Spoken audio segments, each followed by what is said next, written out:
ભાઈ કોરા ભાત કેમ ખાશો? સ્પૂન નીચે રાખ, ઉપર રખાય એમ. કોરા કેમ ખાય છે? કોરા જ ભાવે છે. હે ભાઈ, હા. દાળ નથી ભાવતી તને? સ્કૂલે દાળ ભાત આપે ત્યારે ખાશો તું? સાચું કહેજે. સ્કૂલે ખાઈએ. સ્કૂલ દાળ હારી હોય સ્કૂલે. સ્કૂલે હારી હોય એમ? આ મારો બેટો કે સ્કૂલે હારી હોય, આ ઘરે નો હારી હોય. ઘરે નો હારી હોય. મારી દાળ શાક તું કેવી છે? હાલ આપું તો લે હાલ. હાલો ટેસ્ટ કરાવો. કરાવો. આપો આપો. મારો બેટો કે સ્કૂલે સારી હોય કે ઘરે નો સારી હોય. હવે ટેસ્ટ કરી મારે જમતા જમતા ઊભું થવું પડ્યું છો. હા, ટેસ્ટ હાલો, કર, પછી ટેસ્ટ કે કરો. સ્કૂલે હારી છે કે આ દાળ હારી છે? જા, હાલ તો. સ્કૂલે સારી છે કે મોટા મમ્મી બનાવે સારી છે? હમણાં કહેશો દેવું બહુ ખબર પડે એમ તમારા દીકરાને. એ આ ટેસ્ટ કરી સાચું કહેવાનું તમ તારે. હે? હારી છે.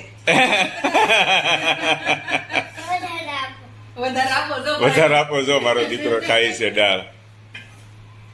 લઈ હું હરખું મિક્સ કરી દઉં. વાહ ભાઈ વાહ. બાજુમાં લીધા છે શક્કરપારા. દેવુભાઈ ને તીખું લાગે તો શક્કરપારા ખાતા જાય. અને દાળ ભાત, દાળ અંદર એડ કરી છે. મારો દીકરો કોરે કોરા ખાય છે.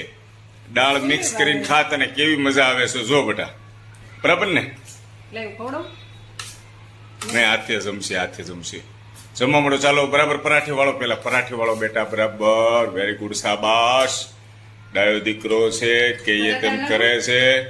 નહીં, હવે વધી જશે પછી દાળ વધારે નહીં. અને ખાવા દે. દાળ ભાતનો આનંદ લેવાનો છે ભાઈ. અને આજે હોલિડે છે ને બેટા, હે, જેમાં પછી આમ જો ઊંઘી જવાનું છો 2 કલાક પાક્કું. અરે હું જ પડે, હું પડે બેટા. દાળ ભાત ખાઈએ એટલે શું થાય? કેન ચડે. શું ચડે? કેન ચડે કેતા.